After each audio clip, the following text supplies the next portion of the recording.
Ser de izquierda es actuar con principios, con ideales, no mentir. Pues ya está con nosotros la pandemia del coronavirus. Empezó en China, llegó a Italia, Europa, a los Estados Unidos y ahora está aquí con nosotros. Es increíble la histeria, la paranoia y las noticias falsas que se han creado. Es como si Dios mismo nos estuviera castigando por algún pecado. Pues empecemos con algunos datos tranquilizantes. 80% de las personas que se contagian del virus no presentan síntoma alguno. 15% tienen algunos síntomas leves y solamente 5% tienen síntomas graves. Los únicos que están en riesgo de morir por este virus son los que tienen alguna enfermedad preexistente y en general los de la tercera edad. Los jóvenes y los niños están básicamente protegidos de este virus. El calor también nos ayuda. En México es posible, y de acuerdo con los estudios más recientes sobre el tema, que este virus tenga un comportamiento similar a la influenza estacional, en que durante el verano casi no hay casos y sobre todo se afecta el verano. En nuestro país, como un país caluroso, acercándonos al verano, muy probablemente tengamos una reducción de la tasa de infectación. Pero de todas formas hay que cuidarnos. Es muy importante, sobre todo para las personas de tercera edad. Deberían resguardarse y protegerse. Y por supuesto hay que lavarnos las manos todo el tiempo y mantener nuestra sana distancia. Pero no es todo miel sobre hojuelas, así que en México también tenemos algunos problemas que nos hacen más vulnerables a esta enfermedad. Como resultado de décadas de corrupción y políticas neoliberales, hoy solo tenemos 1.4 camas de hospital por cada 1,000 habitantes.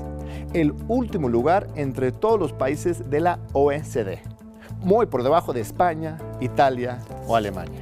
Tampoco nos va muy bien en la comparativa con otros países de América Latina, ya que países como Cuba, Chile, Argentina y Brasil también nos superan en la materia.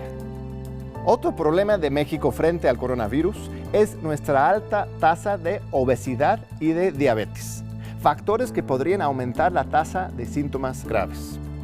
Según la encuesta nacional de salud y nutrición, 75% de los adultos mexicanos tienen sobrepeso u obesidad. Casi 77% de las mujeres y 73% de los hombres. Estas estadísticas nos colocan entre los países con mayores problemas en toda la OECD, donde el promedio general es de 55.6%. Adicionalmente, 12 millones de mexicanos padecen diabetes y es la segunda causa de muerte en México.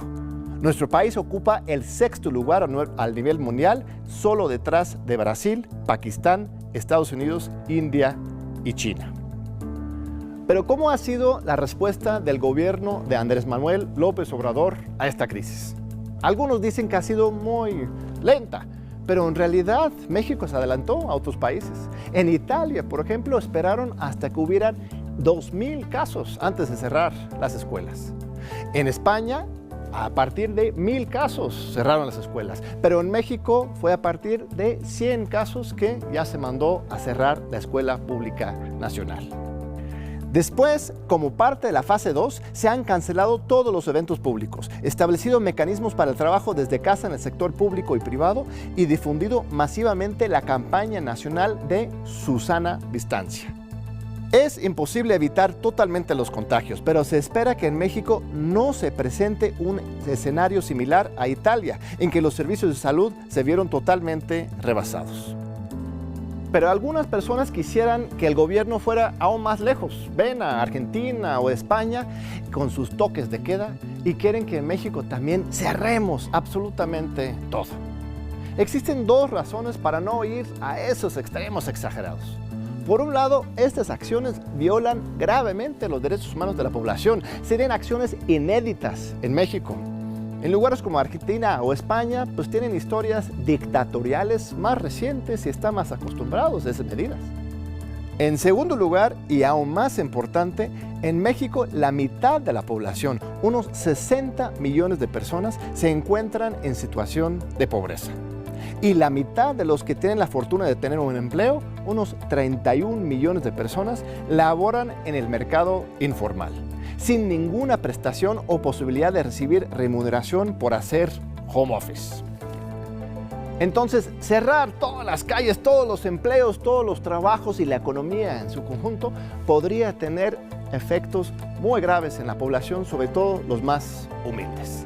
Así que hay que avanzar con calma, sin paranoia y, por fortuna, aquí en unos momentos vamos a tener al secretario de Salud, Jorge Alcocer, que nos va a platicar sobre la respuesta del gobierno a este virus y sobre las perspectivas para su desarrollo hacia el futuro en las siguientes fases.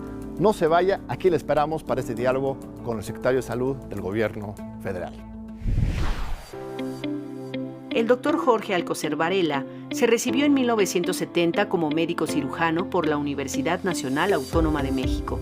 Cursó la especialidad en medicina interna en el Instituto Nacional de Nutrición, un posgrado en inmunología en Londres, Inglaterra, y es también doctor en ciencias médicas por la UNAM. Es investigador emérito del Instituto Nacional de Ciencias Médicas y Nutrición Salvador Subirán, investigador nivel 3 del Sistema Nacional de Investigadores, y ha sido tutor y profesor en la maestría y doctorado en Ciencias Médicas de 1994 a la fecha. Ha fungido como secretario del Consejo Mexicano de Reumatología y presidente de la Sociedad Mexicana de Reumatología. Ha recibido numerosas distinciones, incluyendo los premios Dr. Jorge Rosenkrantz, Miguel Otero y Dr. Maximiliano Ruiz Castañeda. También ha recibido el Premio de Investigación de la Sociedad Mexicana de Reumatología, el Premio Nacional de Investigación Fundación Glaxo Wellcome, el Premio Nacional de Ciencias y Artes en 2015 y el reconocimiento al mérito universitario de la UNAM. Desde el 1 de diciembre de 2018, es el secretario de Salud del Gobierno de México. Aquí estamos, un honor estar con usted en esta nueva temporada de Diálogos por la Democracia. Aquí en TV UNAM tenemos un invitado de lujo y además de gran importancia en esta coyuntura que estamos viviendo en México, el secretario de Salud, don Jorge Alcocer. Bienvenido. Buenas tardes, muchas Les gracias. trataré la mano, pero tenemos que mantener nuestra sana distancia, pero un fuerte abrazo a un gran colega muy admirado aquí en la UNAM de muchos años. Eres producto Puma, le tenemos prestado al gobierno federal y es un gran gusto que nos visites de nuevo. Estuviste aquí hace 2 años en uno de los primeros programas de Diálogo por la Democracia. ¿Hace tanto? Hace casi 2 años, fue en agosto de 2018, justo después del triunfo. Y ahora 2 años después, un honor recibirlo. No, es un gusto para mí estar aquí con Pumas y desde luego con la atención de México ante una situación compleja como es la del virus que nos une a todos. Así es, yo creo que es un buen punto eso, nos une a la humanidad entera. De repente nos saca también lo peor, ¿no? La paranoia, el miedo, el egoísmo, el racismo, el clasismo. ¿Cómo ha visto el secretario de Salud la respuesta de la sociedad? Pasamos después a ver la respuesta del gobierno, pero en general, ¿cómo ves la sociedad mexicana? ¿Estamos respondiendo bien, mal? ¿Cuál es tu percepción? Sí, primero agradezco que sea un diálogo, eso es muy importante porque permite que se valore lo que se está haciendo, lo que se pregunta, cómo se responde. Y sí es una importante tarea de todos comunicarnos para obtener la realidad de lo que está sucediendo sin ocultar nada, teniendo como punto de arranque a la sociedad mexicana. La población mexicana es quien está a prueba, estamos a prueba nosotros, junto con ellos estamos a prueba quienes hemos sido por naturaleza convocados a atender médicamente, ya que se trata de una enfermedad mundial, una pandemia, y que somos los profesionales de la medicina. Como ya se ha señalado, hay gente especializada para todo, y para esta acción, en la llegada inesperada de un nuevo virus, un nuevo atacante a nuestro organismo, pues tenemos que sumar a los que saben cómo estudiarlo, cómo hacer perspectivas de su letalidad, o sea, de qué tanto va a ser importante o va a ser tan solo cuestión de 2 o 3 semanas y cuestión de 2 o 3 resfríos.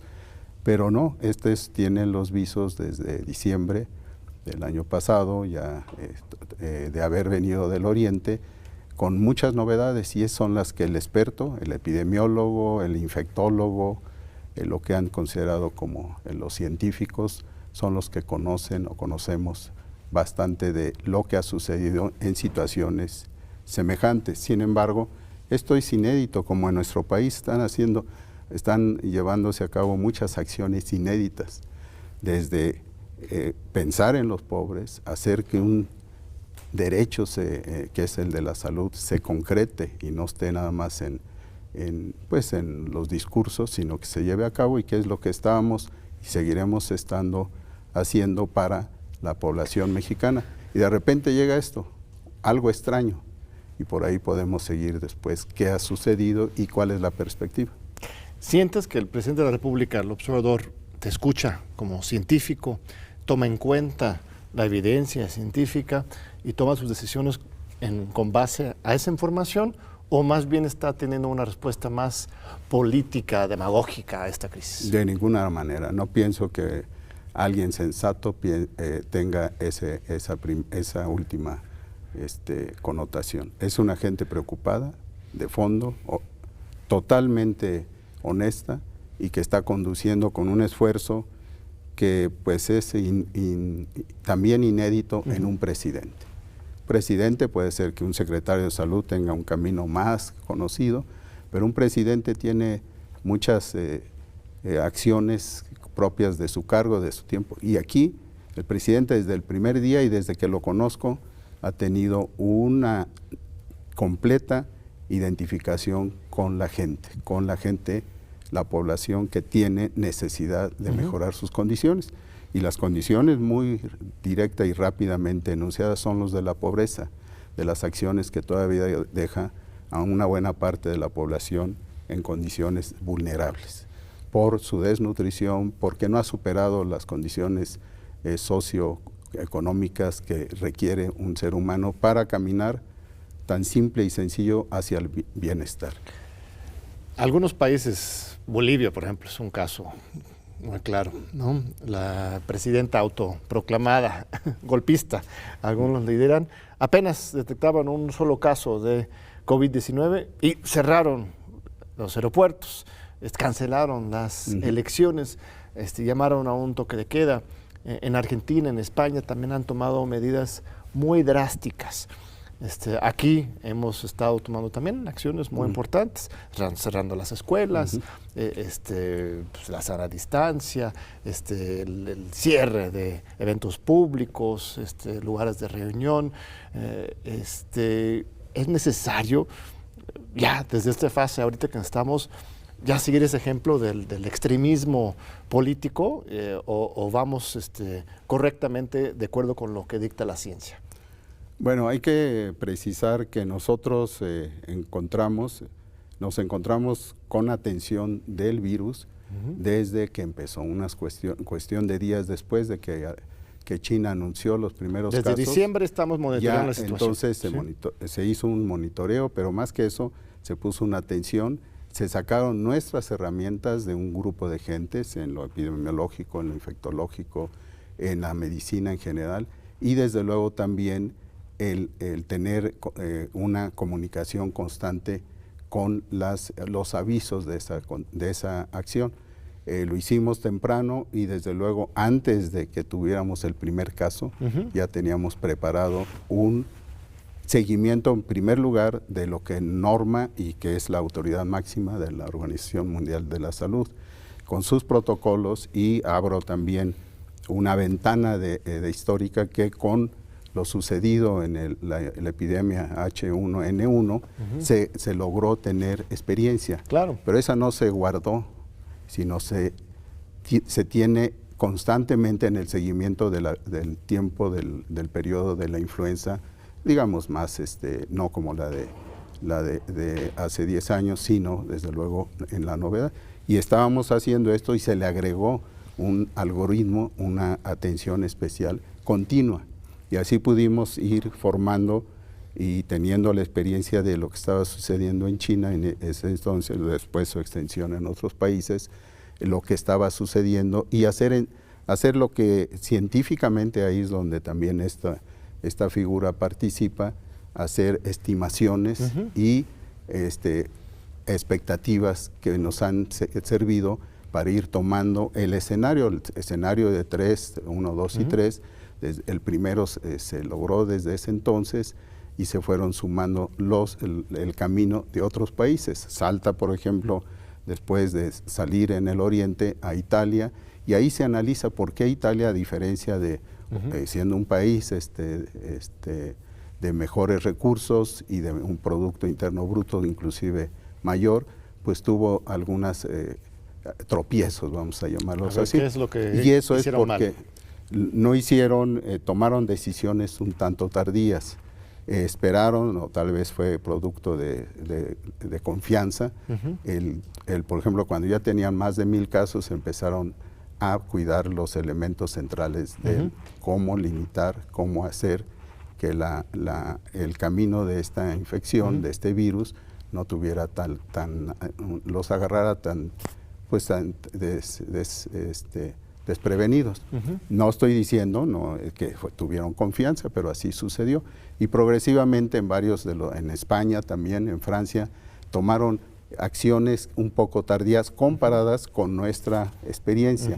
Eso es lo que nosotros hemos defendido, de que hay que tomar las acciones temprano y además con una comunicación a la población, sin ningún engaño, con experiencias previas. Ahí pongo, por ejemplo, uno de los muchos puntos que critican, que es el por qué no se están haciendo las suficientes pruebas. ¿Por qué? Porque cuando pasó por el Oriente, está el caso de Corea, que favorecido por una excelente tecnología que tienen, pues tuvieron la posibilidad de hacer todas las pruebas que quisieran.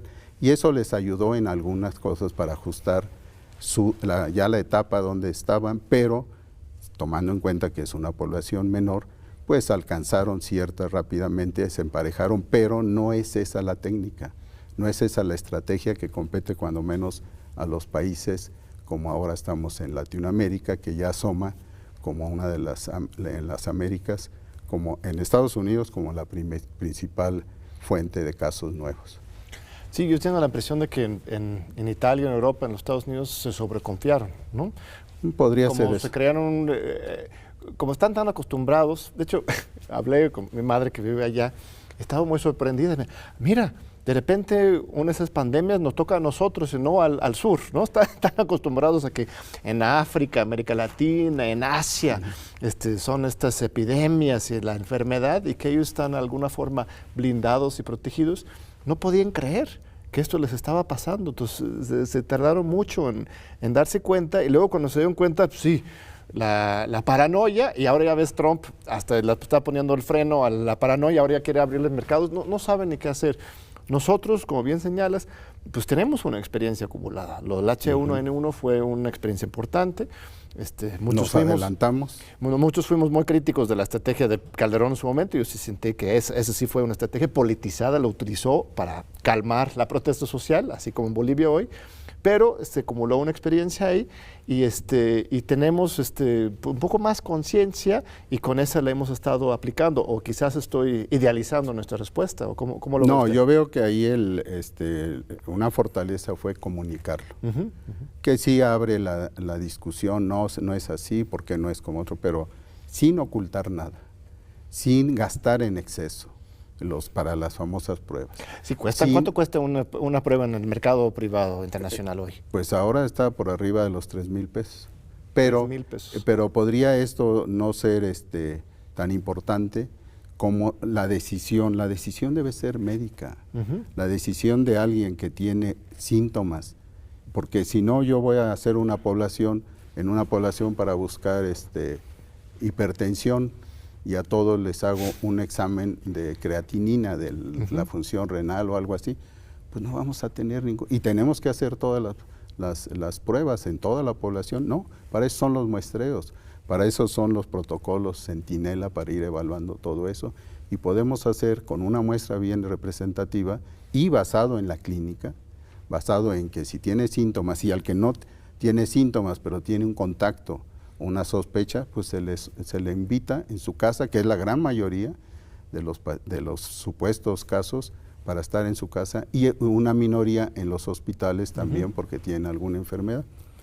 Cierto es que no estamos diciendo que esta no va a tener un periodo que es el siguiente, el llamado 3, la fase del escenario 3, difícil. Y para eso nos estamos preparando desde ahora que acabamos de entrar. ¿Cómo para cuándo lo estima usted? Va a ser junio. Mayo, junio va a ser una situación que empieza en abril. Pero lo más grave se prevé para esos 2 meses siguientes, junio, julio.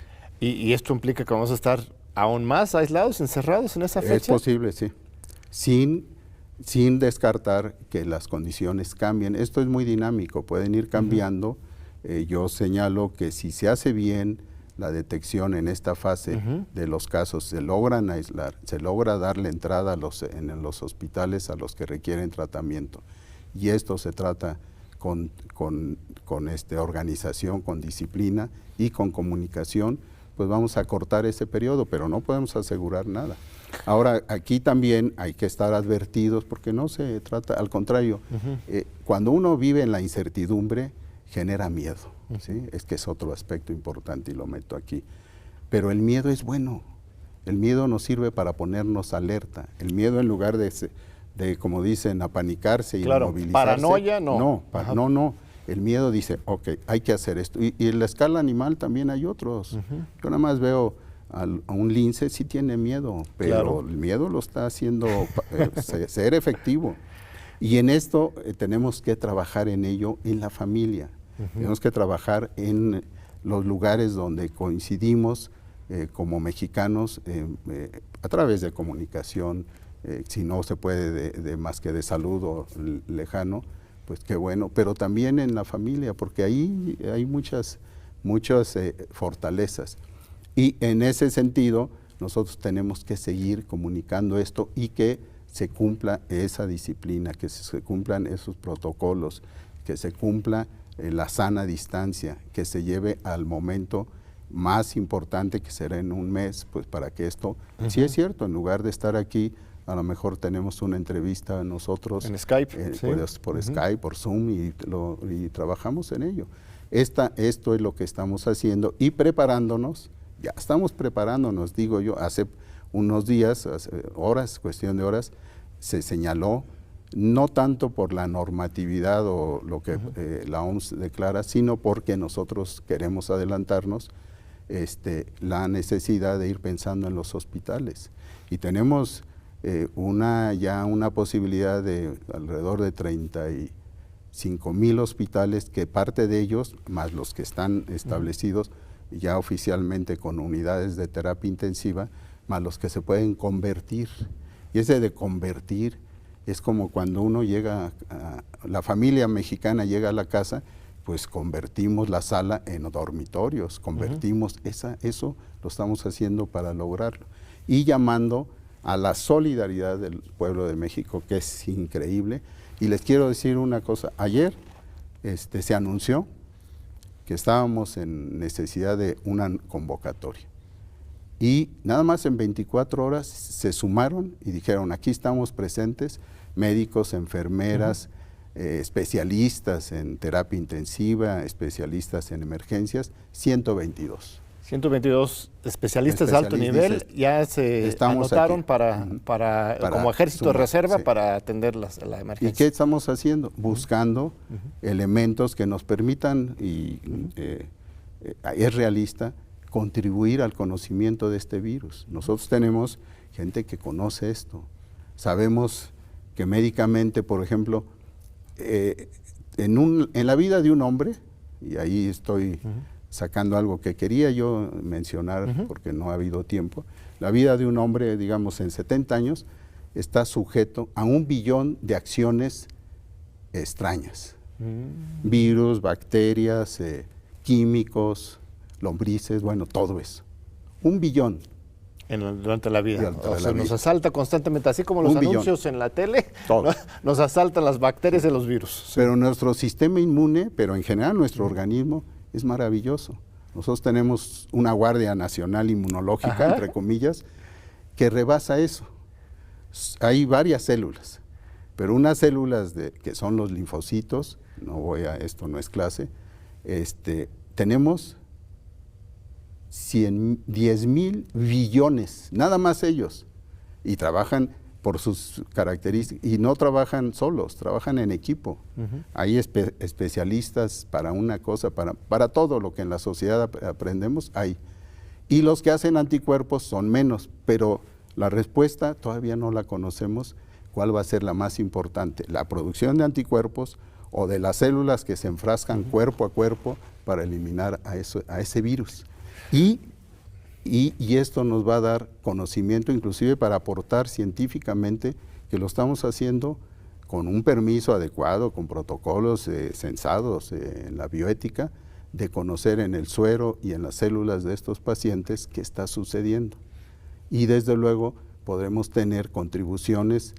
Tecnológicamente estamos lejos a estar en la carrera que ya la tomaron para vacunas. Perdón, pero vamos a un breve corte y regresamos con esta fascinante plática. Muchísimas gracias, no se vaya, regresamos ahorita mismo con el secretario de Salud, Jorge Alcocer.